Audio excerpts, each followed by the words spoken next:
finally here. Oh!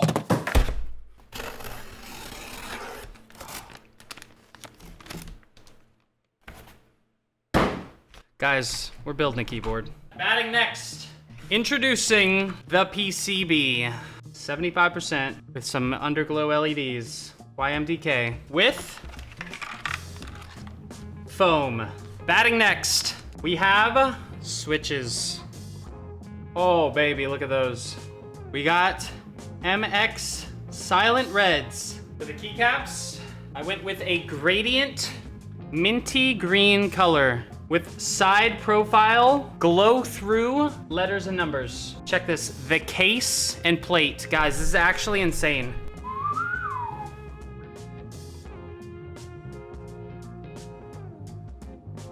Look at that, baby. Oh my. Oh, that is so nice.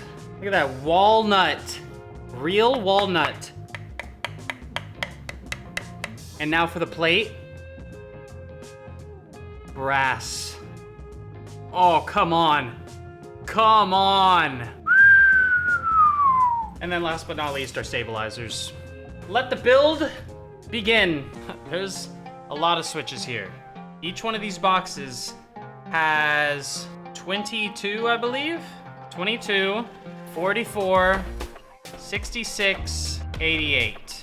Math. Please hold your applause till the end. So when I first started lubing up all these switches, I quickly realized I needed to develop some kind of system because it was just taking forever to lube up each individual switch and take it apart, put it back together. And so what I ended up doing is developing a system, and I want to share this quote with you guys. This is from Steve Jobs.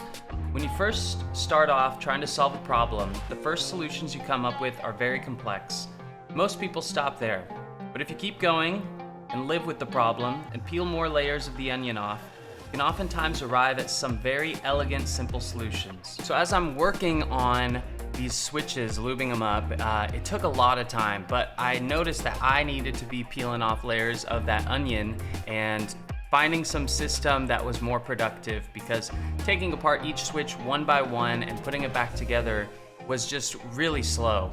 So what I ended up doing was case by case, I would take apart every single switch in there and I'd put the bases back in the box. I would lube up just the bases, all the bases, and then all the springs, and then all the stems.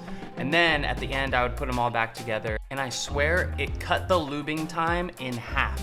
So whether it's lubing switches or whatever you're doing in life, I think it's a really cool concept to take away, that we could be peeling back these layers of the onion to be more productive and find these simple, elegant solutions. PCB time.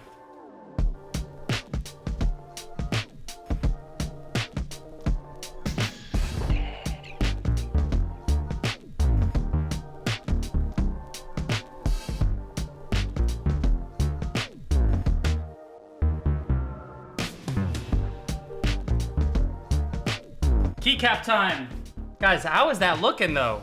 Look at this. Oh.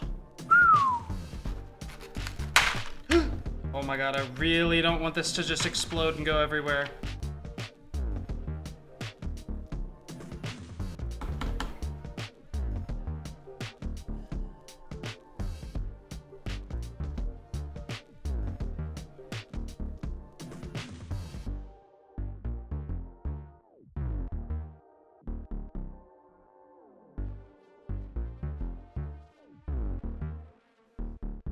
Last but not least, the spray spar.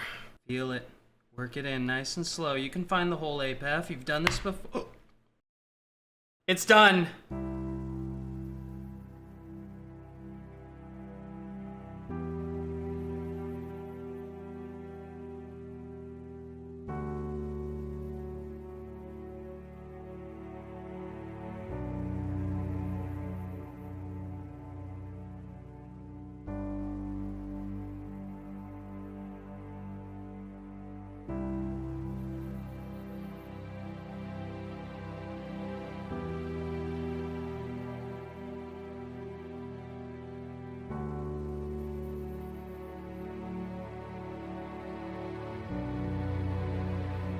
Hearing a little bit of rattling. Overall though, pretty stoked. Let's plug this bad boy in, huh? As it turned out though, my stokage was premature.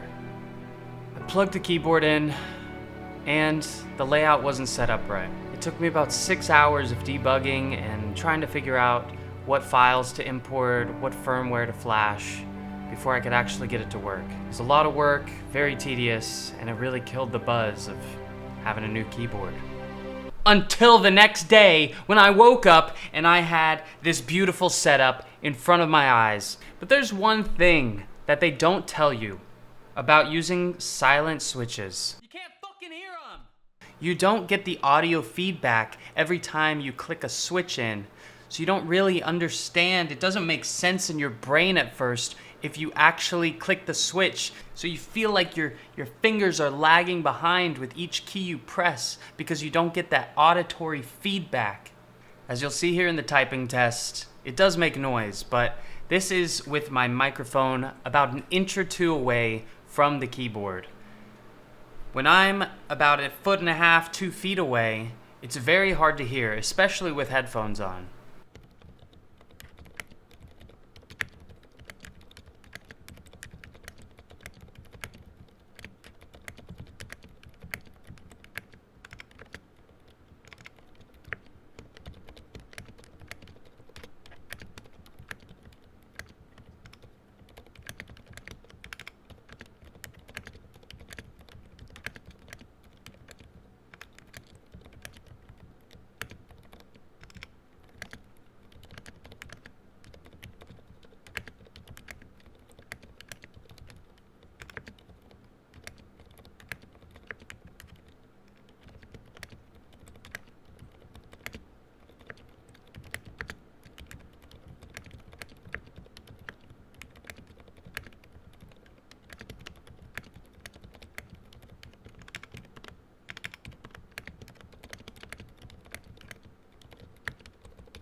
So yeah, some final thoughts on this. The lube, I don't know if it adds resistance or how it works, but it feels like a little thicker to type through. Maybe I lubed it up too much. Yeah, I'm not totally sure, but it just doesn't feel the same as the reds on my last keyboard. Also, the rattly spacebar, I have no clue what to do with a rattly spacebar, so if you guys have any tips for that, please leave them in the comments below. And if you watched all this way, consider subscribing. I can't wait to use this keyboard to tell people to, you know, commit a cliff jump in League of Legends. That should be fun.